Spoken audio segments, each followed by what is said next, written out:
Acababa de jubilarme y soñaba con mudarme a vivir con mi hijo para disfrutar de mis años dorados.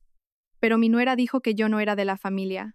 Solo sonreí y me fui en silencio de aquella casa. Al día siguiente, el banco me trajo una sorpresa que superaba cualquier cosa que hubiera podido imaginar. Este año cumplo 67 años. Toda mi vida ha estado ligada al estruendo de los telares de la fábrica textil. El día que me jubilé, mis manos temblaban al sostener la libreta de ahorros. 300.000 euros. No era solo una cifra, eran 300.000 gotas de sudor. Eran 300.000 veces de ahorrar y privarse de todo. Eran el resultado de las comidas humildes y los abrigos gastados que mi marido y yo habíamos compartido. Mi Antonio falleció hace 5 años.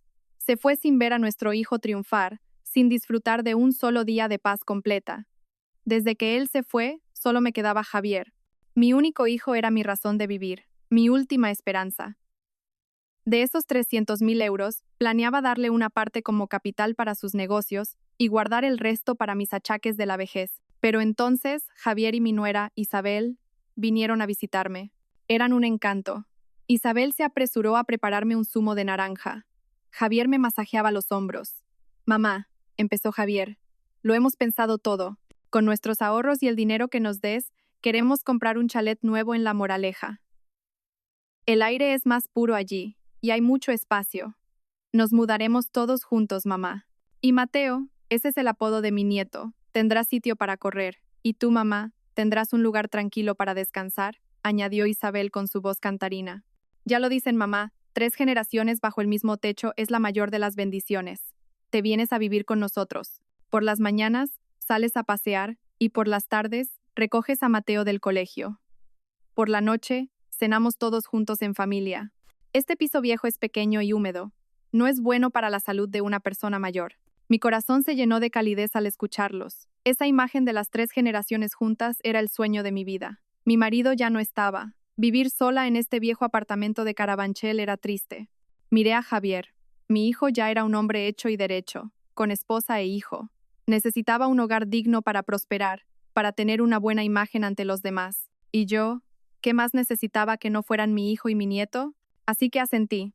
Retiré los 300.000 euros, todo lo que había ahorrado durante décadas, capital e intereses, y se lo di todo a la pareja. No me quedé ni un céntimo.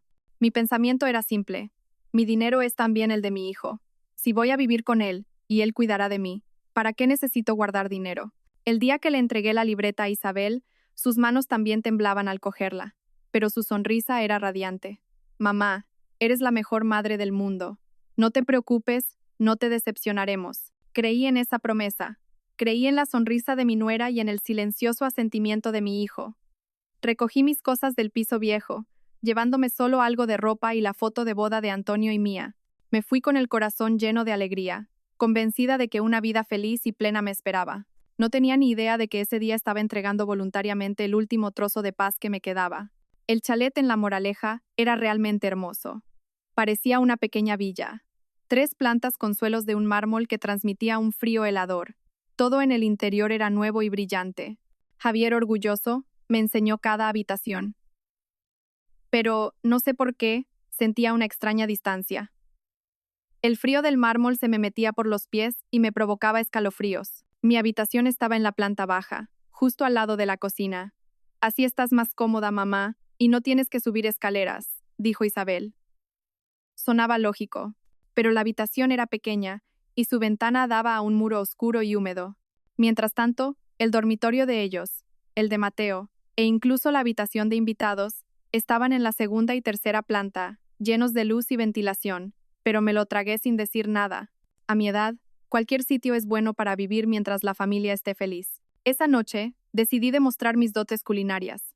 Fui al mercado temprano y compré un buen pollo de corral para prepararlo en pepitoria, un plato que a mi Antonio le encantaba y que a Javier también le fascinaba. Pensé que no habría nada más acogedor que reunir a la familia alrededor de una cazuela humeante. Pasé horas en la cocina. El aroma del azafrán y las almendras llenaba el moderno espacio. A las 7 de la tarde nos sentamos a la mesa. Era una mesa larga y elegante, de cristal. Servía a cada uno un plato de pepitoria caliente, del que salía un vapor fragante. Mamá, ¿por qué has cocinado esto? Isabel arrugó la nariz, apartando con la cuchara la capa dorada de la salsa. Tiene demasiada grasa, mamá.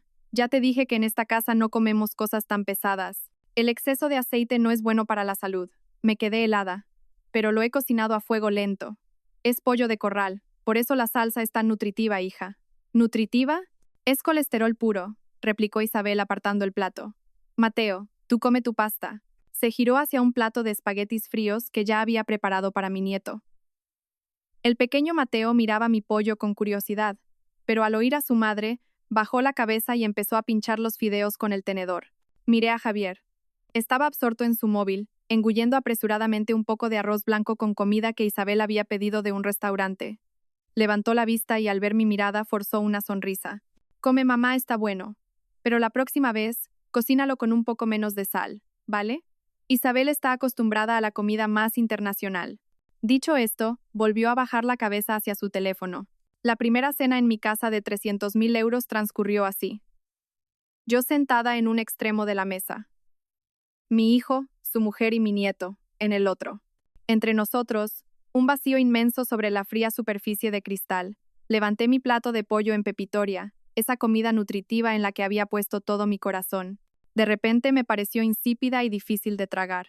Me di cuenta de que, en esa casa, yo no era quien mantenía vivo el fuego del hogar. Era solo una invitada, una extraña. Los días siguientes, intenté adaptarme.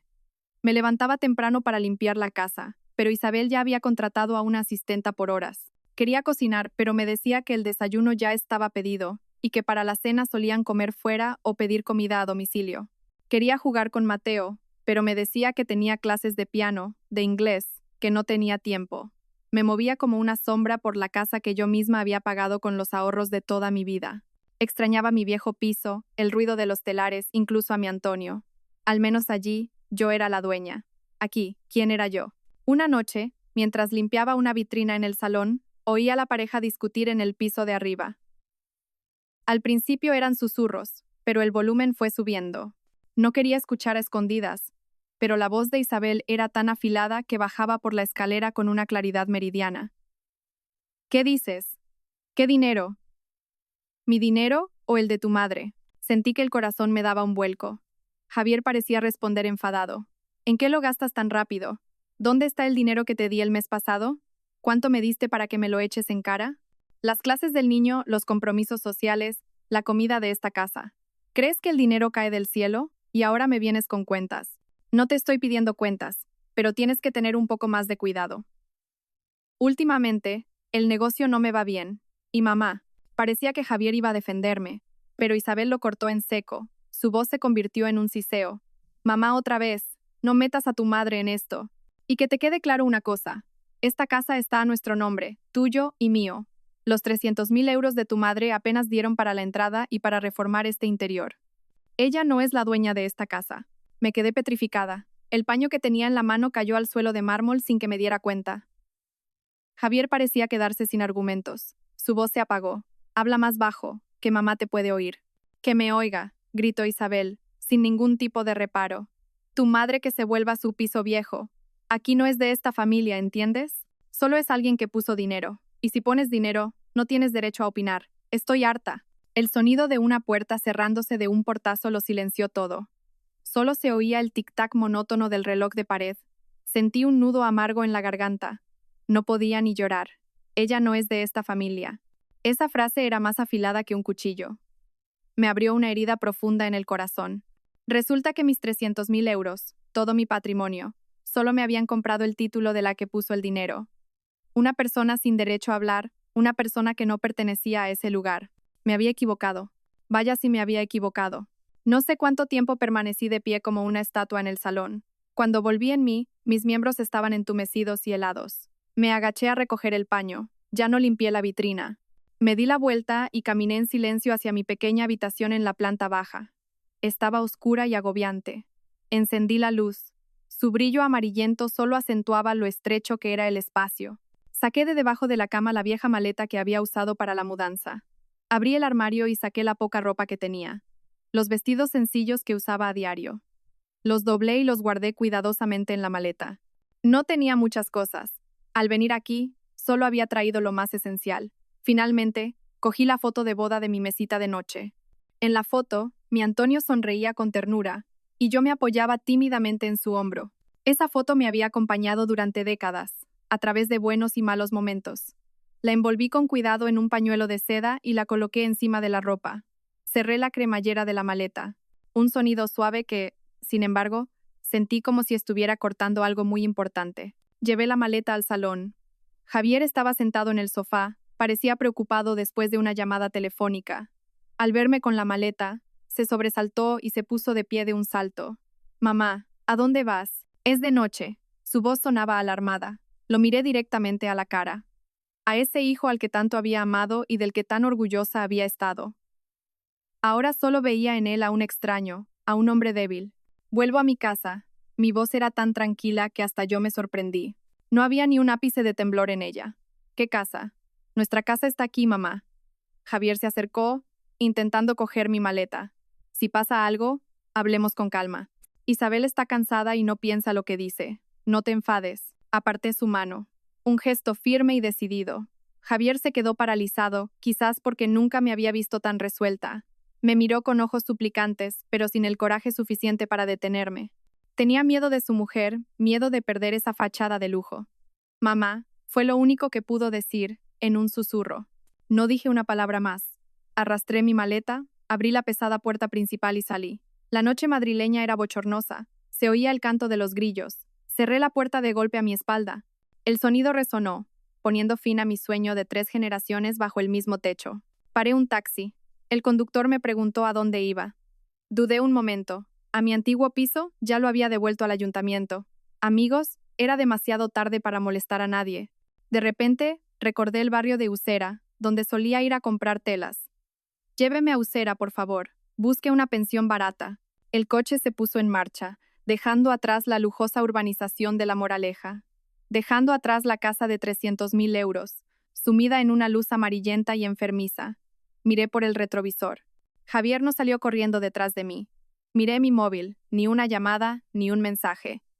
Sentí un vacío absoluto. Esa noche me alojé en una pensión barata, cuyo olor a humedad me golpeó en cuanto entré, pero me pareció más respirable que mi lujosa habitación en La Moraleja. No pude pegar ojo en toda la noche. El ruido del tráfico, el traqueteo del viejo aire acondicionado y ese olor a moho me molestaban. Pero lo que realmente me mantenía despierta era la frase de Isabel, resonando en mis oídos una y otra vez. Ella no es de esta familia. El dolor y la rabia se arremolinaban en mi pecho. ¿Qué había hecho mal? Había sacrificado todo por mi hijo y mi nieto para recibir a cambio esta crueldad. Dando vueltas en la cama, de repente recordé con una claridad meridiana la mañana en que fuimos a firmar los papeles de la casa. Ese día, Javier me llevó a un gran despacho de abogados en el Paseo de la Castellana. Isabel y su hermana pequeña, Lucía, ya nos esperaban allí. A Lucía la había visto un par de veces. Trabajaba como asesora financiera o algo así. Vestía a la última, hablaba rápido. Era joven, pero se la veía astuta y muy espabilada. En cuanto me vio, Isabel me cogió del brazo. «Mamá, ya estás aquí. Entremos rápido, el notario nos espera». Entré en una sala de reuniones donde nos esperaba una pila de documentos sobre la mesa. El notario, un hombre con gafas y cara seria, empezó a explicar algo sobre las cláusulas. Yo ya soy mayor. Mi vista está cansada y mi oído no es lo que era. Escuchar términos legales como transmisión, obligaciones financieras o hipoteca me mareaba. Miré a Javier. Mi hijo solo miraba su móvil, con aire distraído, como si el asunto no fuera con él. Al verme dudar, Isabel me dio un codazo suave. «Ay, mamá, todo esto es puro papeleo. No te preocupes por nada. Firma aquí y ya está. El notario se encarga de todo». Su hermana Lucía también se apresuró a pasar las páginas y a tenderme un bolígrafo. «Tía Carmen, firme aquí, y también aquí. Son solo autorizaciones básicas para que Isabel y yo podamos hacer los trámites más rápido. Usted ya es mayor, para que no tenga que ir de un lado a otro con este calor. Nosotras nos encargamos de todo». Miré la pila de papeles llenos de letra pequeña. «¿Autorización para qué?», pregunté. Lucía sonrió. Una sonrisa que, al recordarla ahora, me heló la sangre. «Pues para representarla ante el banco y los vendedores, tía. Sus 300.000 euros son la entrada. Pero luego hay que pedir un préstamo de 400.000 euros más. Es muy complicado. Confía en nosotras. Firme y acabamos pronto». Me señaló los sitios marcados con una X. Isabel, a mi lado, me apremiaba. «Firma, mamá». Confía en tu hijo y en tu nuera, por favor. Y confié. Confié en la sangre de mi sangre, en la mujer que dormía a su lado. Cogí el bolígrafo y, con mano temblorosa, firmé Carmen García en no sé cuántos papeles. Firmé sin leer una sola palabra. Firmé porque pensé, ¿qué madre no confía en su propio hijo? Firmé por ese sueño tan dulce de las 3 generaciones juntas. Ahora, al recordarlo, me doy cuenta de lo estúpida que fui. Javier, mi hijo, estaba sentado allí mismo. Vio cómo su mujer y su cuñada me daban a firmar esos papeles y no dijo nada. Ni una sola duda en su rostro. Fue cómplice. Los 3 habían representado una obra de teatro perfecta para estafar a esta pobre vieja. Me llevé la mano al pecho, sintiendo una punzada de dolor. No era solo el dolor de haber sido estafada, era el dolor de haber sido traicionada por el hijo que había parido. A la mañana siguiente me desperté con el cuerpo dolorido cuando aún era de noche. Salí de la pensión, cogí un taxi y fui directamente a la sede central del BBVA. Era el banco donde había tenido mi libreta de ahorros y donde había hecho la transferencia de los 300.000 euros. Aún conservaba la tarjeta del banco, aunque no quedara ni un euro. Vine sin un propósito concreto. Simplemente, en mi desesperación, buscaba algo a lo que aferrarme. Quería confirmar a dónde había ido mi dinero. El banco acababa de abrir y estaba casi vacío. Cogí un número y me senté a esperar, mirando las pantallas electrónicas con el corazón en un puño. No sabía qué preguntar, por dónde empezar. Mientras divagaba, mi teléfono vibró. Un número desconocido. Dudé, pero contesté. Sí, dígame. Buenos días. Hablo con la señora Carmen García. Era la voz educada de un hombre joven. Sí, soy yo. ¿Quién es? Señora García, soy David, gestor de crédito del BBVA. La llamo por el préstamo relacionado con la propiedad de La Moraleja. El corazón me dio un vuelco. ¿Préstamo? ¿Cuándo había pedido yo un préstamo? ¿Qué dice? No entiendo. Yo no he pedido ningún dinero. Al otro lado de la línea pareció sorprendido.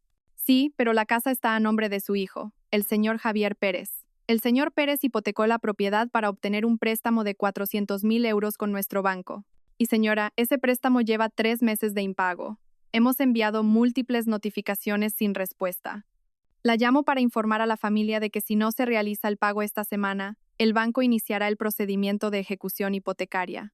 Sentí un zumbido en los oídos. 400.000 euros.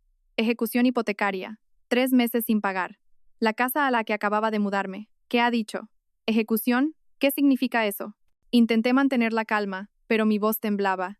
Significa que el banco tomará posesión de la casa y la venderá para saldar la deuda, señora. El total, con capital e intereses de demora, asciende ya a unos 420.000 euros. Lo lamento mucho, pero es el procedimiento. No, no puede ser, casi grité. La gente que estaba en el banco se giró para mirarme. Rápidamente bajé la voz, agarrando el teléfono con fuerza. Oiga, por favor. ¿Está usted en el BBVA, verdad? Yo también estoy aquí, en la sede principal. ¿Puedo verle un momento? Se lo ruego, estoy en la sala de espera. Hubo un silencio de unos segundos al otro lado, probablemente por la sorpresa. Ah, ¿está usted aquí? De acuerdo, espéreme un momento, bajo enseguida. Colgué, sintiendo que las piernas me fallaban. 400.000 euros. ¿De dónde había sacado Javier ese dineral? ¿Para qué lo pidió? ¿Y por qué no pagaba? Miles de preguntas se agolpaban en mi cabeza, pero por encima de todo, sentía un miedo atroz. La casa, mi última esperanza, estaba a punto de ser arrebatada. Poco después, un joven alto, con camisa blanca y una tarjeta de identificación que ponía David Rojas, se acercó a mí a paso rápido. Buenos días, señora García. Soy David. Parecía sorprendido al verme, una anciana de aspecto humilde, encogida en un asiento. Señorito David, por favor, dígame qué está pasando, le supliqué, agarrándole del brazo como si fuera un salvavidas. ¿Por qué mi hijo debe tanto dinero? ¿Qué ha hecho? David me invitó a su despacho. Me sirvió un vaso de agua tibia. Parecía compadecerse. Cálmese, por favor. La situación es esta. Hace 6 meses, el señor Javier y su esposa, la señora Isabel, solicitaron un préstamo hipotecando la casa de La Moraleja por valor de 400.000 euros. El propósito declarado en la solicitud era una inversión empresarial. Los 3 primeros meses pagaron los intereses puntualmente, pero en los últimos 3 ha sido imposible contactar con ellos. Temblé, pero esa casa la pagué con mi dinero. Yo puse 300.000 euros para comprarla. David frunció el ceño. ¿300.000? Señora, según nuestros archivos, la casa tiene un valor de 700.000 euros. Los compradores, el señor Javier y la señora Isabel, pagaron 300.000 de entrada y solicitaron un préstamo de 400.000. Las cifras cuadran. El problema es que la casa está a su nombre. Como propietario legal, tiene pleno derecho a hipotecar su propiedad. Pero yo puse los 300.000 euros.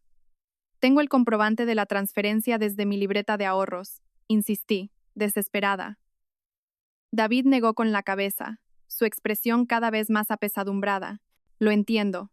Pero legalmente, que usted le diera dinero a su hijo, es una transacción privada entre ustedes. Una vez que la casa está a su nombre, es su propiedad.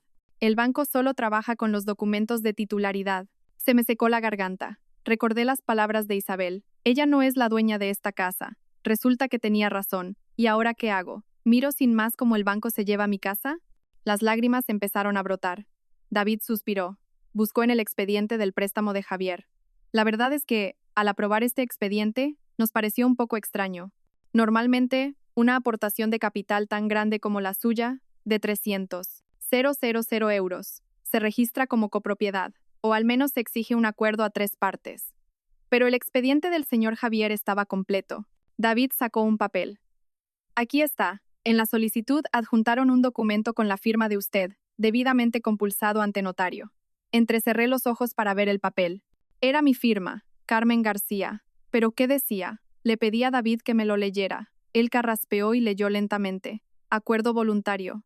Yo, Carmen García, me comprometo y acepto voluntariamente renunciar a todo derecho de reclamación prioritario y a cualquier beneficio relacionado con la suma de 300.000 euros aportada para la compra de la vivienda cita en, y consiento que todos los derechos de disposición e hipoteca sobre dicha propiedad pertenezcan a los titulares, el señor Javier Pérez y su esposa, la señora Isabel Vega. David terminó de leer y me miró. Yo sentí que el mundo daba vueltas a mi alrededor. Renunciar a todo derecho de reclamación prioritario. No entendía todo el significado legal, pero entendía una cosa. Yo misma había firmado el papel que tiraba a la basura mis 300.000 euros. Lo recordé todo. El día en el despacho de abogados, la pila de papeles, la sonrisa de Lucía, las prisas de Isabel, el silencio de Javier. Ellos me habían tendido una trampa. Me habían engañado para que firmara este maldito papel. Señora García, ¿se encuentra bien?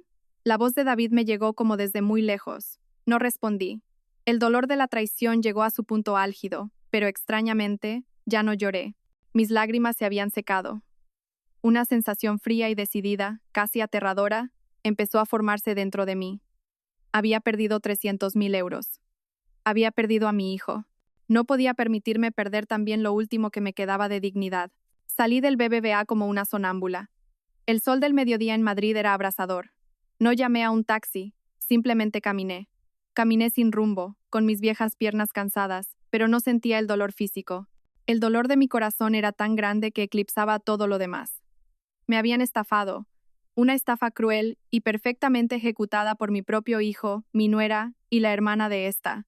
Después de vagar por innumerables calles, me di cuenta de que estaba frente al centro cultural de mi antiguo barrio, un lugar al que solía ir con Antonio, cuando aún vivía, para las actividades del club de jubilados. Él jugaba al ajedrez, yo hacía tai chi. Hacía mucho tiempo que no volvía. Entré sin pensar. El patio seguía igual, con sus árboles y sus grupos de ancianos jugando a las cartas o charlando. Esa paz contrastaba brutalmente con el caos de mi alma. Encontré un banco de piedra bajo un árbol y me dejé caer. La soledad y la desesperación me abrumaron y rompí a llorar. Lloré como una niña perdida, con el rostro oculto entre mis manos callosas. «Carmen, ¿es usted Carmen, la mujer de Antonio?». Una voz grave y cálida sonó a mi lado. Levanté la vista, con los ojos anegados en lágrimas. Ante mí había un hombre mayor, de pelo cano pero espalda recta y mirada inteligente. «Señor Ricardo», lo reconocí. Era Ricardo, el mejor amigo de mi marido de la mili. Eran como hermanos. Ricardo me miró con preocupación. «¿Qué le pasa? ¿Por qué llora aquí sola?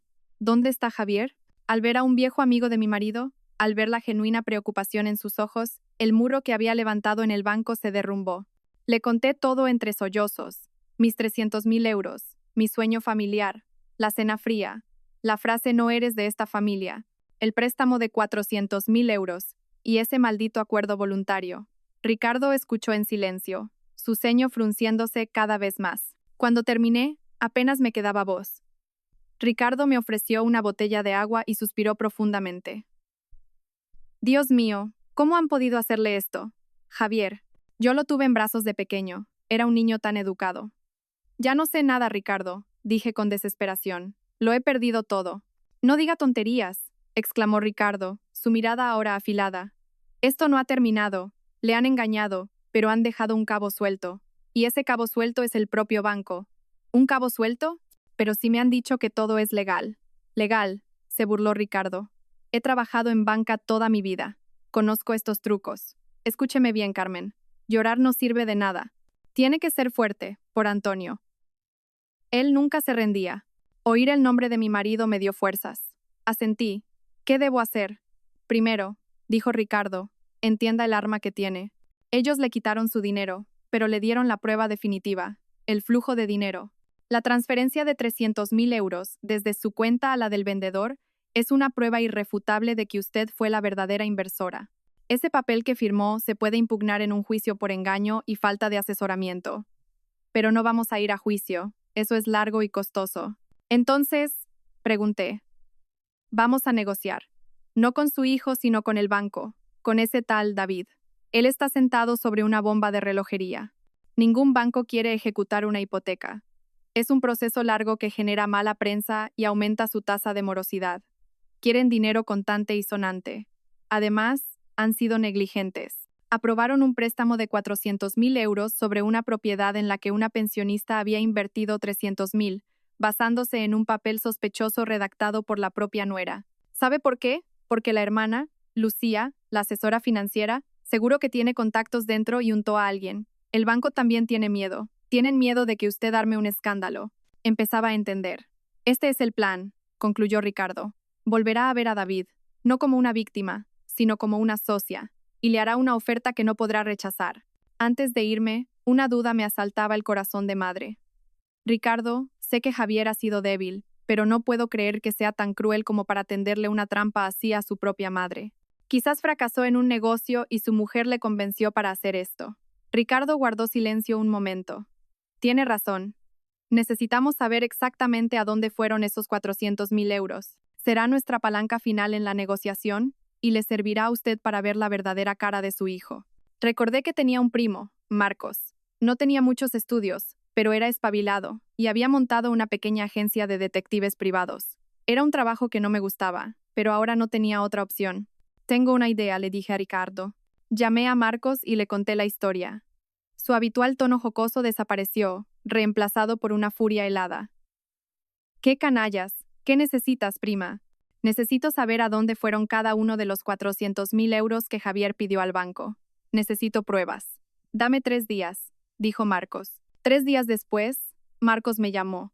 Ven al café de siempre. Tengo algo para ti. Prepárate. Me entregó un dossier. Eran los extractos bancarios de Javier y de una cuenta de valores a su nombre. Aquí está, señaló Marcos. Los 400.000 euros del BBVA. En menos de 24 horas, todo el dinero fue transferido a esta cuenta de valores. No hubo ninguna inversión empresarial. ¿Y qué hizo con el dinero? Pregunté con el corazón en un puño. Lo quemó todo, Carmen. Jugó en el mercado de derivados, operaciones de alto riesgo. Es como jugar en el casino. Los 400.000 euros se esfumaron en menos de 2 meses. La última operación coincide con el momento en que dejaron de pagar al banco. Sentí que me mareaba. ¿Pero por qué? Javier siempre ha sido un cobarde para esas cosas. No lo hizo solo, dijo Marcos, sacando otro papel. Todas las operaciones se hicieron a través de una asesora. La persona a cargo de la cuenta de Javier se llama Lucía Vega. Lucía, la hermana de Isabel, la misma, confirmó Marcos. Trabaja para un chiringuito financiero. Ella fue quien le incitó a meter el dinero en esos productos basura. Y mira, por cada operación ruinosa de Javier, ella se llevaba una comisión enorme. De tus 400.000 euros, al menos varias decenas de miles acabaron en su bolsillo. En ese momento ya no sentí dolor, solo un frío glacial. Todo estaba claro. No fue un negocio fallido, fue una conspiración, un plan perfecto ideado por las hermanas Vega. Usaron mi dinero para la entrada, hipotecaron la casa para obtener más dinero, y luego usaron a Lucía para blanquearlo a través de la bolsa, haciéndolo pasar por una inversión fallida. Javier solo había sido un títere. Mi hijo, o bien era un completo necio, o un cómplice despiadado. En cualquier caso, el amor de madre que sentía por él se había enfriado por completo. Gracias, Marcos, dije con una calma aterradora. Necesito los originales de estos papeles. Ahora voy a recuperar lo que es mío. Llamé a Ricardo. Era una conspiración, Ricardo. Los tres. Han quemado el dinero en bolsa a través de la hermana. Hubo un largo silencio al otro lado. Canallas. A este paso, no hay redención posible para Javier. Me ha decepcionado profundamente. A mí ya no me decepciona, Ricardo. Ya lo tengo todo claro. Llame a ese tal David del BBVA. Mañana a las 9 de la mañana estaremos allí. A la mañana siguiente, Ricardo y yo entramos en el BBVA. Él, con un traje impecable. Yo, con mi mejor vestido, uno de terciopelo granate que solo usaba en las grandes ocasiones. David, el gestor, palideció al vernos. Y palideció aún más cuando Ricardo se presentó. Soy Ricardo Fuentes, exdirector de sucursal del Banco Industrial. Vengo como asesor de la señora García. David, dije mirándole a los ojos. Vengo a proponerle una solución. Pagaré la totalidad de la deuda de mi hijo. Los 420.000 euros. De una sola vez. A David se le iluminaron los ojos. Eso sería fantástico, señora. Pero, le corté, tengo una condición. A cambio, el BBVA debe utilizar todos sus mecanismos para facilitar la transferencia de la propiedad de la casa, de Javier Pérez e Isabel Vega, a mi nombre, Carmen García. Eso es imposible, señora. Es ilegal, tartamudeó David. Fue entonces cuando Ricardo entró en acción. Sacó los documentos de su maletín. Hablemos de legalidad, joven. Primero, la prueba del flujo de dinero de 300.000 euros de la señora García. Segundo, el sospechoso acuerdo de renuncia de derechos, redactado por la nuera. Esto es, como mínimo, una negligencia grave en la evaluación de riesgos.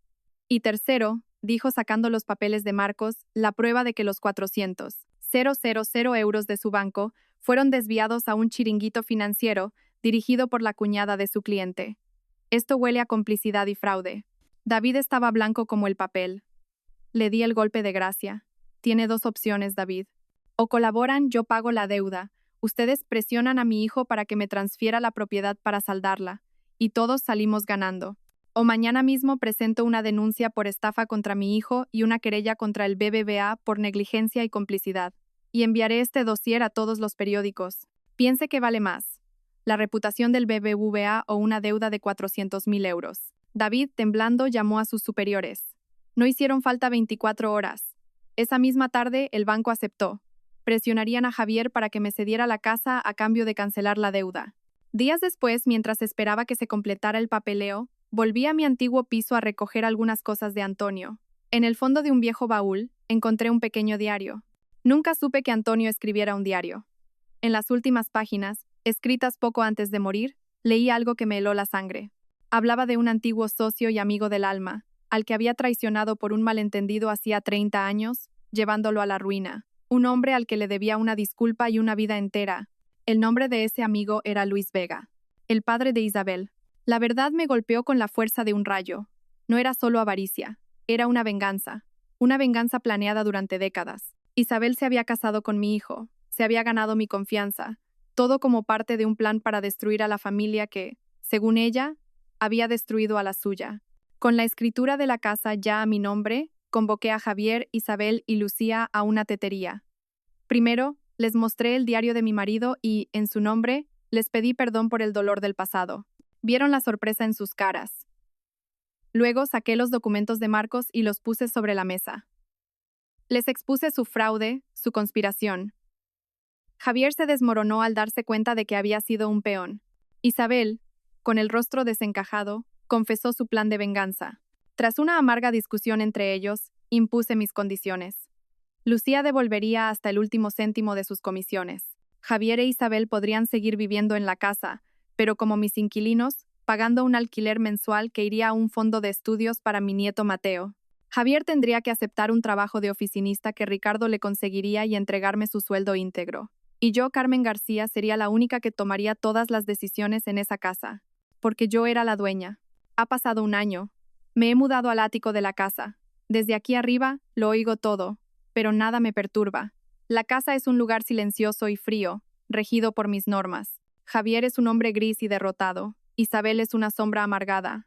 El odio entre ellos es palpable. Mi nieto Mateo es la única luz. Sé que he recuperado mi casa, pero he perdido a mi familia.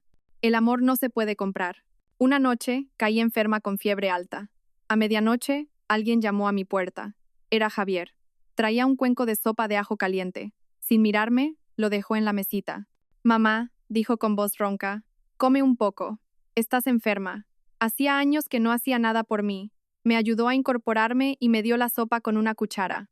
No estaba muy buena, pero mientras el caldo caliente bajaba por mi garganta, sentí que los ojos se me humedecían. No es que le hubiera perdonado, pero me di cuenta de que quizás, en el fondo de ese hombre débil y equivocado, aún quedaba una pizca de humanidad. Terminé la sopa. Antes de irse, Javier se detuvo en la puerta. Descansa. Mañana pido el día libre y te llevo al médico. Se fue. Me recosté, mirando las estrellas por la ventana.